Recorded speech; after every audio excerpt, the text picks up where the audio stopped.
bonjour, bienvenue sur cette nouvelle vidéo sur Kaliline. Alors aujourd'hui on va continuer les termes et les définitions de la qualité. Donc on essaie de faire des vidéos toutes courtes pour ne pas perdre le fil de compréhension. Donc on continue. Donc on a vu la séance dernière quel est le contrôle qualité, la différence entre l'assurance qualité, le management qualité et aussi la définition de la qualité. Donc maintenant on va voir c'est quoi la gestion de la qualité. La gestion de la qualité fait référence à la coordination des activités visant à diriger et à contrôler une organisation en matière de qualité.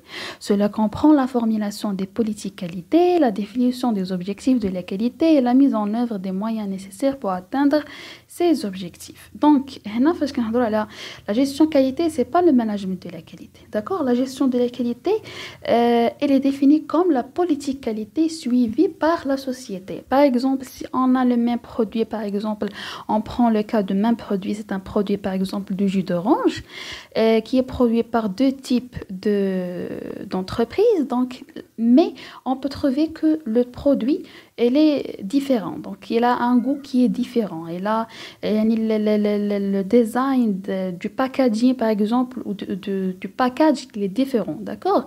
Donc cela réfère à quoi? Cela réfère à que chaque entreprise a sa propre politique qualité. D'accord? Chaque entreprise a sa recette.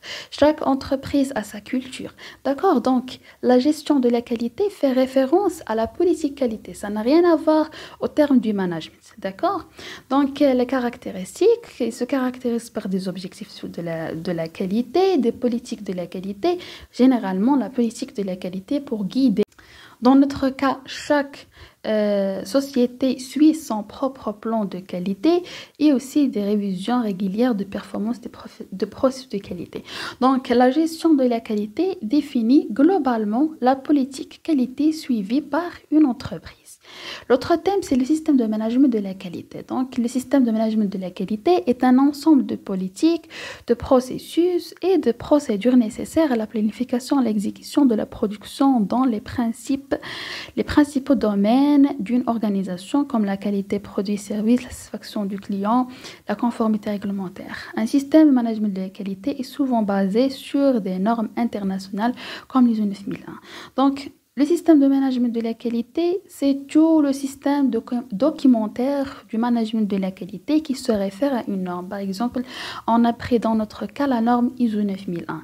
D'accord? Donc, on parle de l'ensemble des processus, de l'ensemble des procédures, de l'ensemble des modes opératoires, de tout ce qui est appliqué dans le système, de l'ensemble des instructions, de tout le système documentaire. Donc, ça, c'est le système de management de la qualité. D'accord?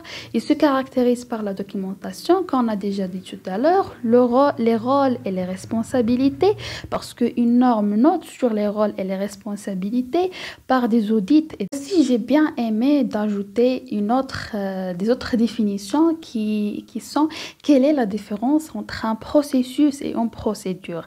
Un processus est un ensemble d'activités corrélées ou interactives qui transforment des éléments d'entrée en éléments de sortie, en vue d'atteindre un objectif spécifique. Il s'agit d'une séquence d'étapes qui contribue à la réalisation d'un produit ou d'un service. Une procédure, c'est un document ou une série de directives qui détaillent les étapes spécifiques à suivre pour accomplir une activité ou un ensemble d'activités au sein d'un processus. Il décrit comment faire quelque chose de manière cohérente et conforme aux exigences définies. D'accord? Donc, lorsqu'on parle d'un processus, donc généralement et pour bien simplifier la compréhension des deux termes, un processus, il s'agit d'une succession d'étapes. Ce sont une succession d'étapes qui sont corrélées, d'accord? La première étape, on ne peut pas parler de la deuxième étape sans parler de la première étape. Donc, la première étape présente un élément d'entrée pour la deuxième étape. Le résultat de la deuxième étape, qui est l'élément de sortie de la deuxième étape, elle présente aussi un élément d'entrée pour la quatrième étape, pour la troisième étape, d'accord? Donc, c'est une succession d'étapes qui sont corrélées. Donc, lorsqu'on parle du terme succession d'étapes, donc qui sont corrélées, et on parle d'un élément d'entrée, un élément de sortie. Entre les deux, il y a un processus de transformation, ou une étape de transformation, l'activité de transformation.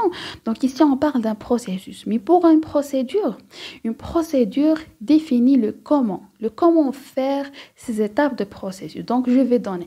Donc, si je vais parler d'une succession d'étapes, il s'agit d'un processus. Si je vais parler du comment faire, de la manière, et la méthodologie du comment faire, donc dans ce cas-là, je parle d'une procédure.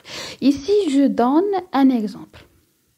Donc, pour simplifier la compréhension, je vais donner un exemple de la préparation du sauce tomate maison. Donc, je vais préparer une sauce tomate à la maison. Donc, le processus, c'est quoi? Donc, maintenant, je vais exprimer quelles sont les étapes. C'est pour ça que j'ai dit un processus.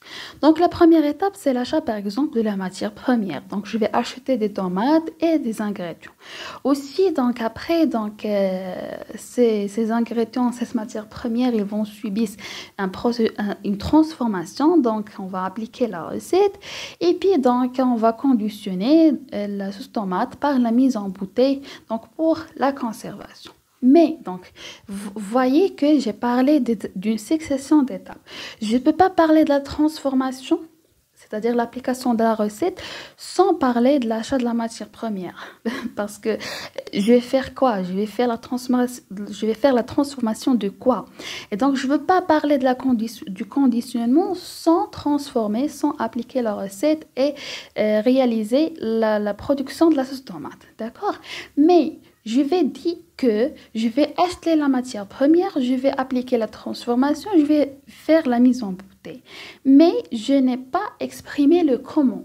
Donc, par exemple, je vais donner pour cet exemple, donc on peut ressortir dans chaque étape et pour chaque étape une ou plusieurs procédures. Donc par exemple, l'achat de la matière première, j'ai plusieurs critères que je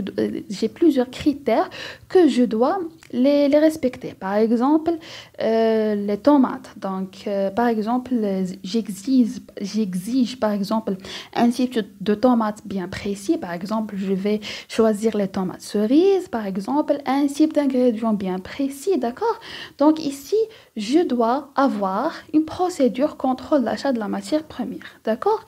Pour le deuxième exemple, pour la cuisson, donc je dois avoir une méthodologie de cuisson, la recette de la cuisson, donc c'est une procédure de cuisson de la sauce tomate. La même chose pour la dernière, donc procédure de conditionnement et de conditions de conservation. Donc, quelles sont les conditions de conservation pour avoir une très bonne sauce, pour que cette sauce ne s'endommage pas, d'accord? Donc, vous voyez que pour un processus, on peut avoir une ou plusieurs procédures. Et pour une même étape, on peut voir une ou plusieurs étapes. D'accord? Donc, même le cas pour une procédure. Donc, lorsque je vais déterminer une procédure, d'accord? Donc, je vais exprimer le comment. Si je peux, d'accord, dans ma méthode de rédaction, si je peux exprimer ou si je peux faire un logigramme, donc je vais rédiger un logigramme. Un logigramme qui présente à son tour une succession d'étapes.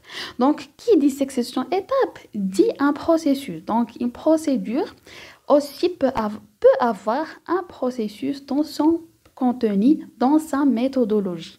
Une autre manière de rédiger une procédure, d'accord? On fait par exemple l'objet, l'étendue, etc. Mais pour un processus, donc, il se caractérise généralement par les KPI, par son tableau de bord, par ses indicateurs de performance, etc. D'accord? Donc, j'espère que ce sera clair pour bien différencier entre c'est quoi un processus et c'est quoi une procédure.